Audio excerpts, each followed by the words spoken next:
सोलापूर जिल्हा परिषद समोरील अनेक वर्षापासूनचे अतिक्रमण करण्यात आलेले खोके महानगरपालिकेच्या अतिक्रमण विभागाने गुरुवार दिनांक 14 मार्च 2024 रोजी पोलिसांच्या प्रचंड बंदोबस्तात काढण्यास सुरुवात केली आहे।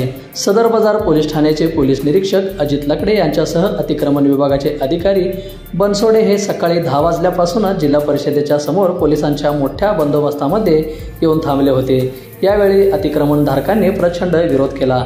त्यामध्ये राष्ट्रवादी काँग्रेसचे राजू बेळनवरू यांनी पोलीस आणि महापालिकेला विरोध करण्याचा प्रयत्न केला।